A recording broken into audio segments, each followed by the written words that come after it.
Benda ने Benda ये वैज्ञानिक है। बेंडा ने इसे माइटोकॉन्ड्रिया कहा। क्या कहा? माइटोकॉन्ड्रिया। ठीक है। सबसे पहले कोलिकन नामक वैज्ञानिक ने कीटों की पेशियों में इसे खोजा था। फ्लेमिंग ने इसे फायदा कहा और अल्टमान ने इसे बायोब्लास्ट कहा। सी बेंडा ने इसे माइटोकॉन्ड्रिया कहा। ठीक है। इस प्रकार से माइटोकॉन्ड्रिया ये जो है कोशिका में सूक्ष्म कणिका के रूप में पाई जाती है। ठीक है। कोशिका के अंदर में इसकी संख्या लगभग 50 से 5000 तक होती है।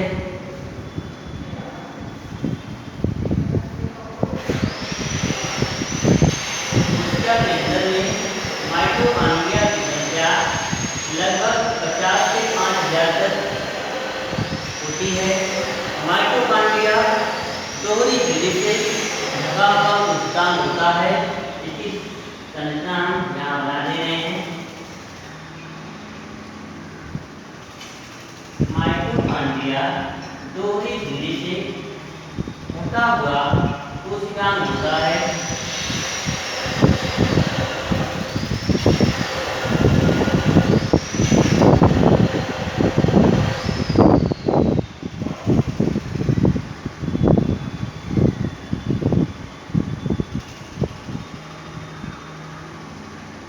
इसकी संरचना कुछ इस प्रकार से होती है।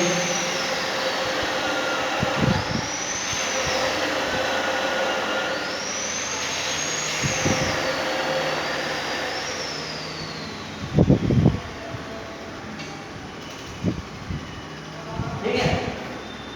ये जो है जो कलाई होती है उसके बीच में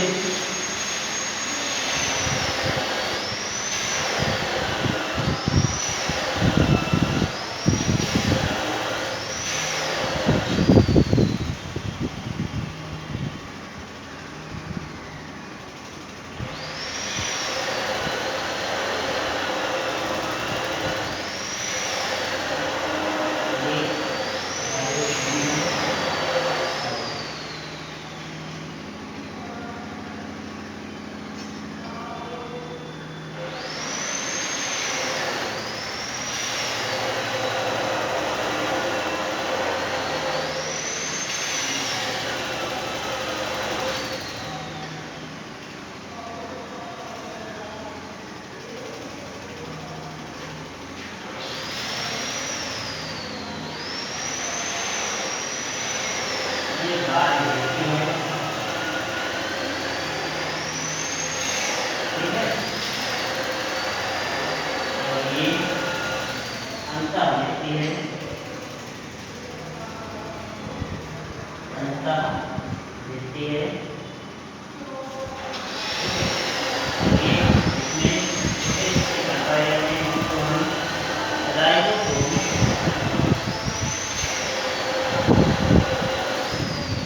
ये राइबोसोम है और इसमें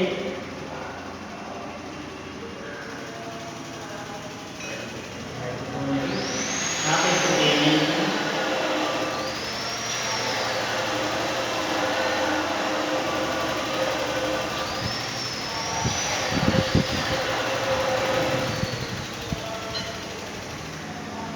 ये अंदर की तरफ मुड़ी हुई जो आंतरिक झिल्ली होती है अंदर की तरफ ये मुड़ी हुई होती है। इसको हम दृष्टि कहते हैं।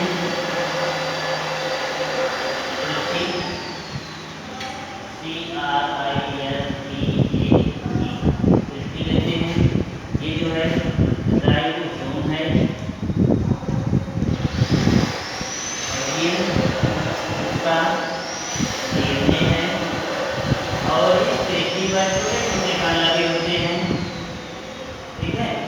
जिसको हम F1 कण या प्राक्सिसोम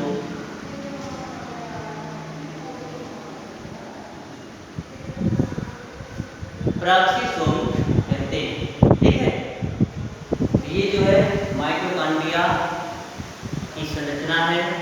ठीक है, माइटोकॉन्ड्रिया दोहरी झिल्ली कोशिका होता है। अंदर जो आंतरिक झिल्ली होती है,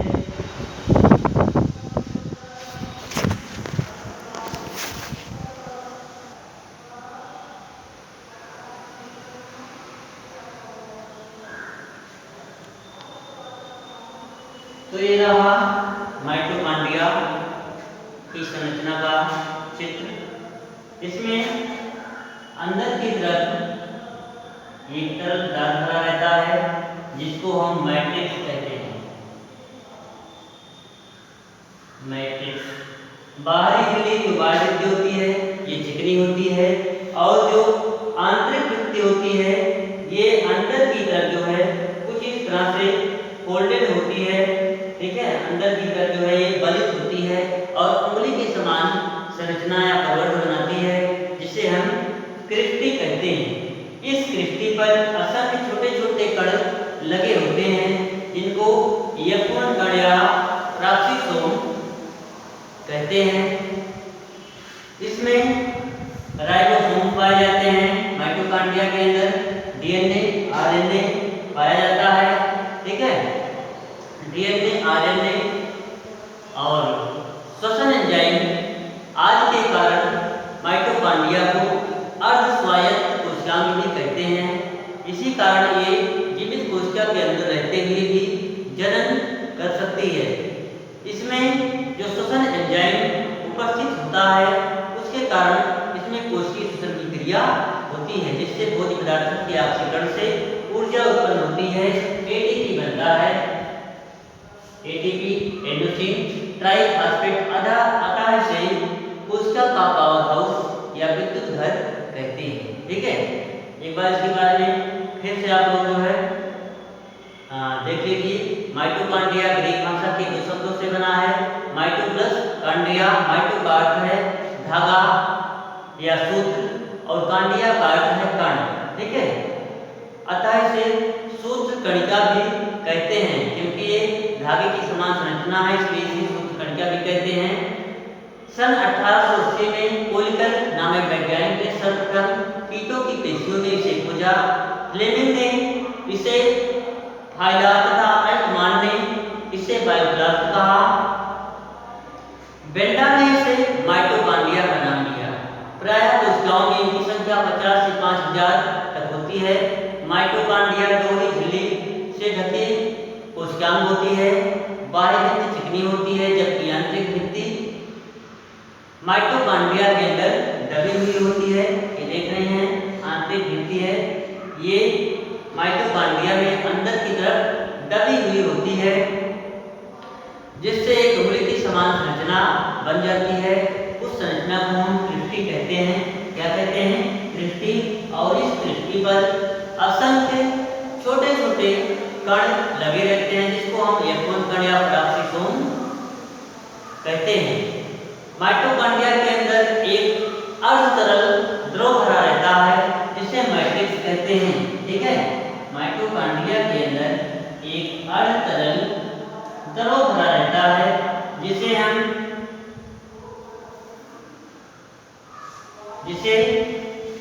मैट्रिक्स कहते हैं। मैट्रिक्स में डीएनए, आरएनए, राइबोसोम तथा श्वसन एंजाइम आदि पाए जाते हैं। डीएनए, आरएनए तथा राइबोसोम की उपस्थिति के कारण माइटोकॉन्ड्रिया को अर्धस्वायत्त, ठीक है, अर्धस्वायत्त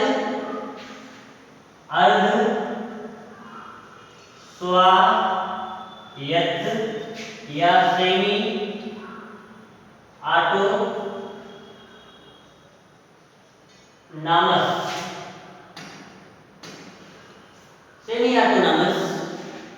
ऑर्गन या अंग भी कहते हैं। इसी कारण ये जीवित कोशिका के अंदर रहते हुए भी जनन कर सकते हैं। इसमें श्वसन एंजाइम उपस्थित होने के कारण कोशिकीय श्वसन की क्रिया माइटोकॉन्ड्रिया में संपन्न होती है, जिससे भोज्य पदार्थों के ऑक्सीकरण से ऊर्जा उत्पन्न होती है। इसलिए माइटोकॉन्ड्रिया को कोशिका का पावर हाउस कहते हैं। ठीक है, ये तो रहा जो है माइटोकॉन्ड्रिया के बारे में। अब इसके बाद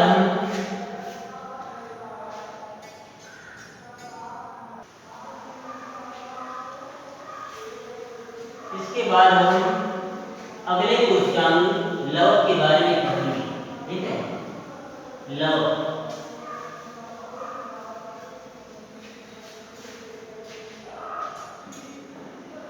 लवक जिसको अंग्रेजी में प्लास्टिड्स कहा जाता है। ठीक है, लवक या प्लास्टिड जीवाणु नीले हरे शैवाल कवक को छोड़ करके सभी पादप कोशिकाओं में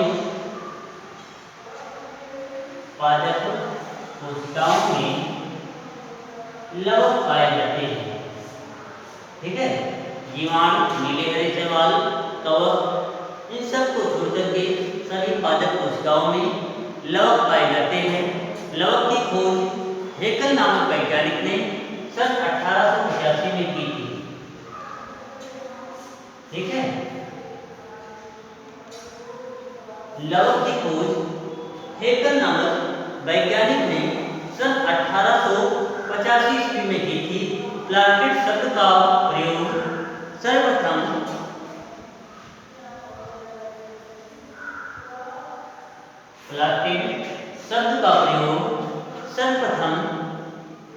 सिम्पर ने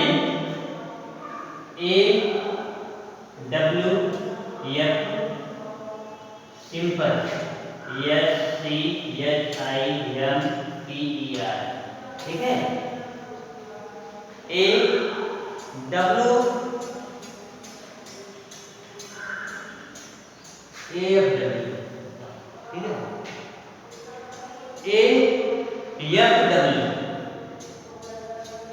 प्लास्टिक शब्द का प्रयोग AFW सिम्पर नामक वैज्ञानिक ने की थी। रंग के आधार पर प्लास्टिक या लवक 3 प्रकार के होते हैं। ठीक है, कितने प्रकार के? 3 प्रकार के। लवक किसे कहते हैं? ये जो लवक होता है जीवाणु नीले हरे शैवाल कवकों को छोड़ करके सभी पादप कोशिकाओं में लवक पाए जाते हैं।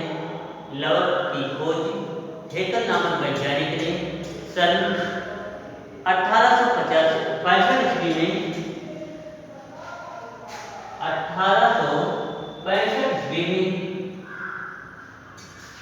की थी। प्लास्टिड शब्द का प्रयोग AFW सिम्पर नामक वैज्ञानिक ने सन 1885 में किया था। ठीक है, रंग के आधार पर लवक 3 प्रकार के होते हैं। नंबर 1 है हरित लवक, नंबर 2 है वर्णी लवक, नंबर 3 है अवर्णी लवक।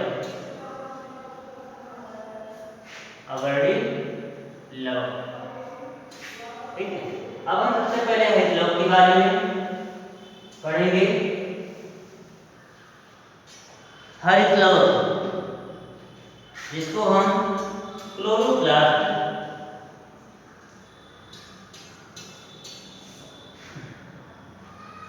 हरित लवक या क्लोरोप्लास्ट। ठीक है, हरित लवक या क्लोरोप्लास्ट ये हरे रंग के लवक होते हैं। किस रंग के? हरे रंग के,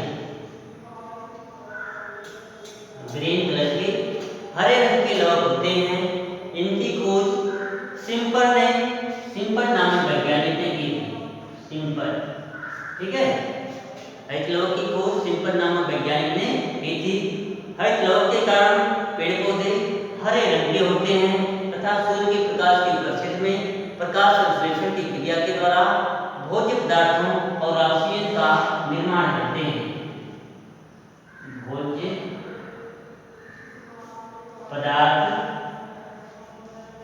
और ऑक्सीजन। ठीक है, इनमें हरित लवक पाया जाता है। क्या पाया जाता है, पढ़हरी पाया जाता है, जिसके कारण ये हरे रंग के होते हैं। और सूर्य के प्रकाश की उपस्थिति में प्रकाश संश्लेषण की क्रिया के द्वारा ये भोज्य पदार्थ और ऑक्सीजन का निर्माण करते हैं। अतः पादप स्वपोषी कहलाते हैं, इसलिए क्योंकि ये अपना भोजन स्वयं बना लेते हैं, इसलिए हरे पेड़ पौधों को स्वपोषी ठीक है, या ऑटोट्रॉफ कहते हैं।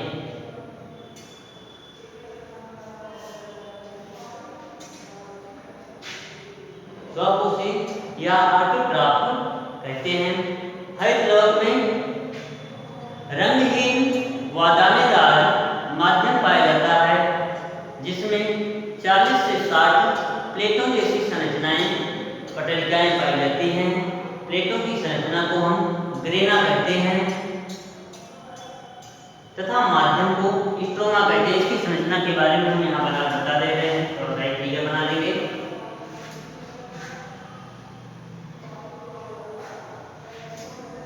ये है हरित लवक।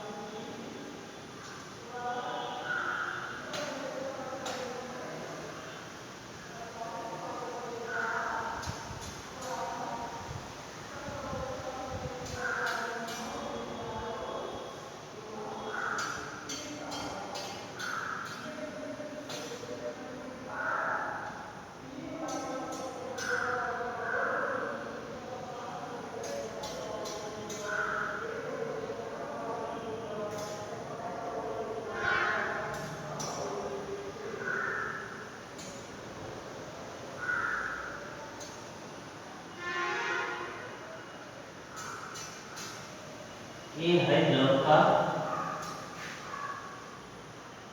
चित्र है। हरित लवक की ये संरचना है।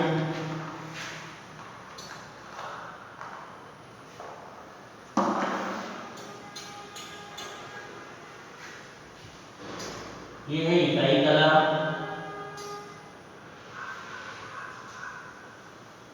ये है ग्रेना संख्या, ग्रेना, ठीक है। यहाँ पे आप लोग फिगर इसको देख लीजिए। ये है पीठ का पटलिका, पीठ का पटलिका,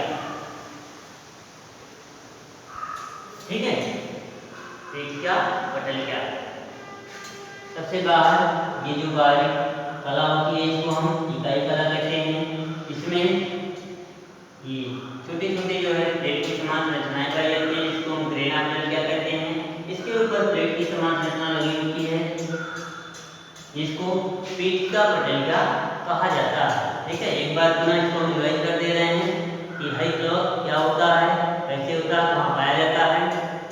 ये हरे रंग की लवक है, इनकी खोज सिंपल ने की थी।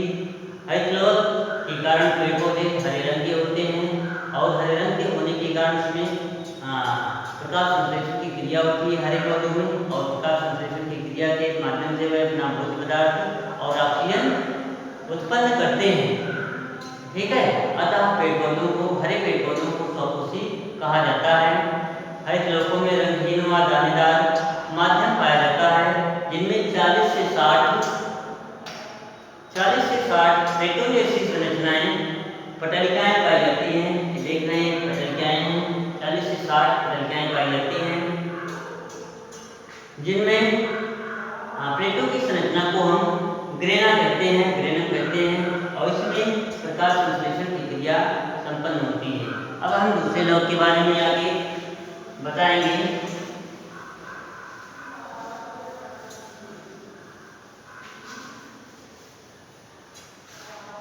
हरित लवक के बाद वर्णी लवक, दूसरा है वर्णी लवक, या इसको क्रोमोप्लास्ट कहा जाता है।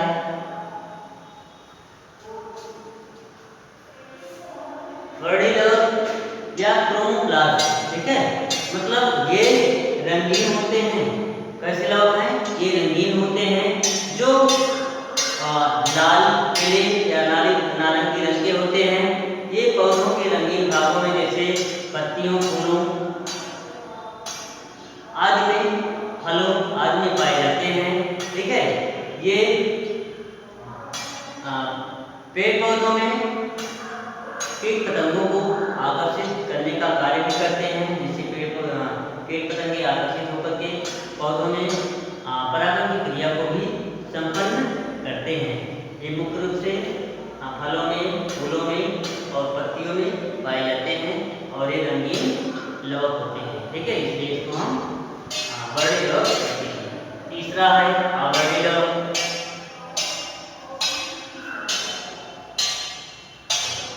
अवर्णिलवक, इसको लिम्फोब्लास्ट कहते हैं। अवर्णिलवक या लिम्फोब्लास्ट ये जो है रंगीन लवक होते हैं, जो पौधों के उन भागों में पाए जाते हैं जो सूर्य के प्रकाश से वंचित रहते हैं। जहाँ पर सूर्य का प्रकाश नहीं पड़ता है, पहुँचता है, पौधों के उन भागों में अवर्णिलवक पाए जाते हैं, ठीक है। ये मुख्य रूप से भोज्य पदार्थों के संग्रह का कार्य करते हैं, जैसे वसा हुआ या स्टार्च हुआ, ठीक, इन सब के संग्रह करने का कार्य करते हैं, ठीक है। ये पेड़ पौधों के उन स्थानों में पाए जाते हैं जहाँ पर सूर्य का प्रकाश नहीं पड़ता है, इसलिए इसको अवर्णिलवक भी कहते हैं। ये रंगहीन होते हैं, इसमें कोई भी वर्णन नहीं पाया जाता, ठीक है। तो ये रहा जो है लवक के बारे में। अब आज के वीडियो में बस इतना ही। आप लोग जो है आज के गृह कार्य में कर लीजिए। गृह कार्य में सबसे पहला क्वेश्चन है कि केंद्रक किसे कहते हैं? केंद्रक की खोज किसने की थी? केंद्रक किसे कहते हैं? केंद्रक की खोज किसने की थी? हमने शुरू में बता दिया था। केंद्रक की खोज रॉबर्ट ब्राउन नामक वैज्ञानिक ने, रॉबर्ट ब्राउन नामक वैज्ञानिक ने की थी। दूसरा क्वेश्चन नोट करिए, माइटोकॉन्ड्रिया किसे कहते हैं? और तीसरा, लवक कितने प्रकार के होते हैं? उनके नाम लिखना। आज की क्लास में बस इतना ही।